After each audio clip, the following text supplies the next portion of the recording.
Can men and women really be just friends? That's what we're tackling in this video.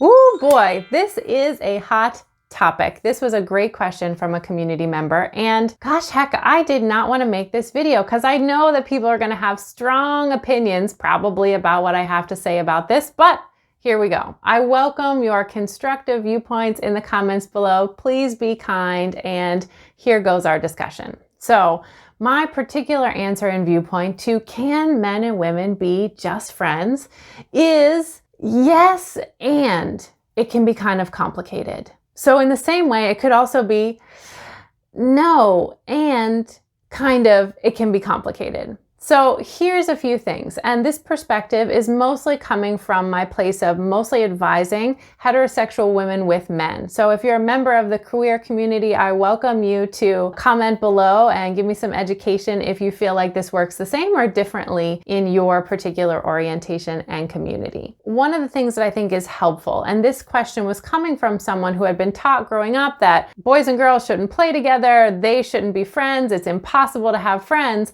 and so she was really wanting to update her programming around this, because what most women that I talk to have experienced is they're sort of hang out with a guy, it's sort of unclear, the woman thinks that they're just friends, and then all of a sudden the dude makes a move. That in itself can be kind of disconcerting if you feel like you're friends with someone and it's really not clear where the communication signals are getting mishmashed. So let's talk about these 3 different phases that men could potentially be in. When men and women meet, for the most part, on a biological level, outside of work or school or places where you already have set defined role boundaries, if you're meeting in a social situation, in general, in phase 1, both people on some level, if you're not in a relationship, you're not already in a committed relationship, biologically and socially and just knee reflex, the woman is sort of maybe imagining what it would be like to be with that guy as a quick consideration, and the guy is probably running through his mind, yeah, would I sleep with her, not sleep with her?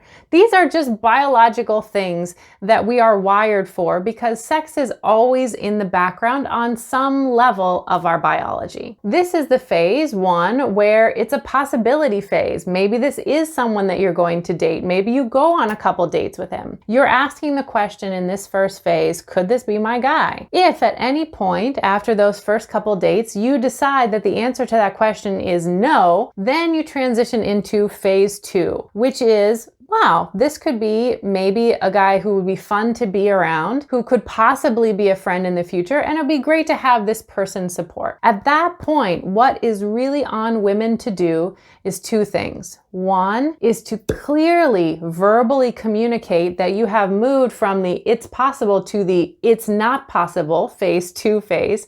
That means with your words. And 2, pull back slightly. Let's explain both of those and unpack them. Number 1, verbally clearly communicate that something has changed in a clear way that men can understand. Where women often go wrong is they sort of feel that they're signaling in a subtle way that maybe another woman or a very sensitive guy would pick up on, but that most men don't. So unless you verbally say, hey, you know what, I just wanted to say out loud, I kind of feel like we're not really meant to go forward romantically. I don't see that happening for us. I'm open to still hanging out as friends if you're down. But that part is very clear, but it also has to come along with a slight pulling back. What that means is, it doesn't mean you have to ghost and disappear. It doesn't mean you have to not return his phone calls, but it does mean that you do things a bit differently than just continuing exactly as normal as you were in the possibility phase,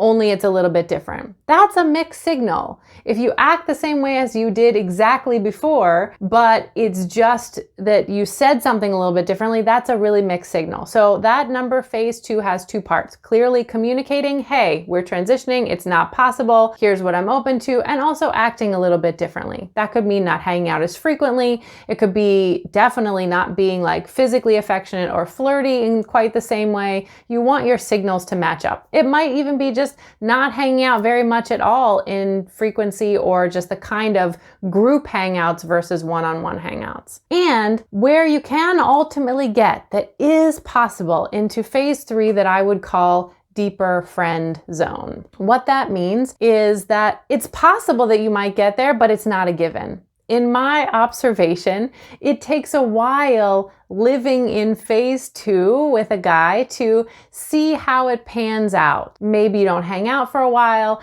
Can he respect your boundaries? Is he really cool with potentially being friends? Or maybe he's got feelings for you that means that he can't really clearly be in your friend circle. Only time and observation is really going to show you that difference to whether or not he can get to phase 3, which is actual deep friends with communication. So here's a few factors that I found can actually speed up the transition between that phase 1 to the deeper friends category. And that is a very high level of 2 things: interpersonal maturity and deep communication skills. Now, I've found that this is more common, but not a given amongst people who are really into self-help and meditation and personal growth, or maybe they have a background in therapy and they really are a skillful communicator. What I mean in that way is an ability for a person to be simultaneously in touch with their own feelings and also communicate those very clearly while listening to another person. So if you're a woman and you're dealing with a man who has a very high level of communication and personal maturity, it's possible that you could transition more quickly to the deeper friend phase and actually be friends.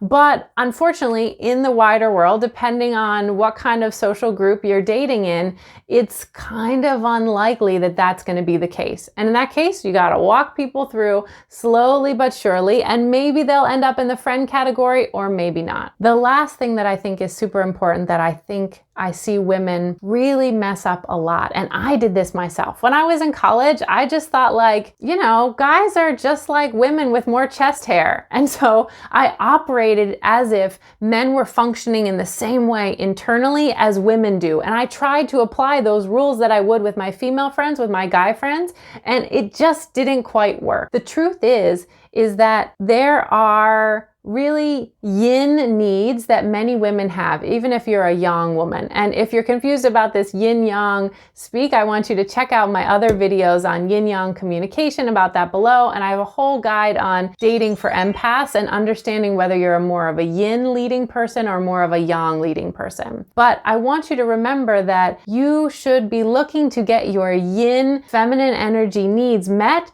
generally with feminine energy people. So don't mismatch that in your relationship with men, even when they become friends, because it's just a mismatch of the energy. I once had a really wise mentor, an older mentor for me, and he said, "Leslie, don't ask your boyfriend about whether or not it's time to wash your hair or not. That's the stuff you do with your girlfriends." So this is another mistake that I see women make, that if you can watch yourself a little here and walk through the phases, not only will you potentially end up with 1 or 2 close male friends, but you'll also be managing your energy better and attracting that yang partner that you're looking for. I hope this video helped. Check out the resources below. As always, I'm here to answer your questions. You can hop over to our Facebook group, Soul Aligned Health, and you can even, for a limited time, get our free 10-day mini course of audio subtle body training to really help rewire your mind-body system on a technical level. Check out the link to that below. And please do, if you liked the vibe of this video, like and subscribe. That helps me get this information out to more and more people and connect with those I'm meant to connect with. This is Leslie Huddart. I am rooting for ya, and I'll see you next time.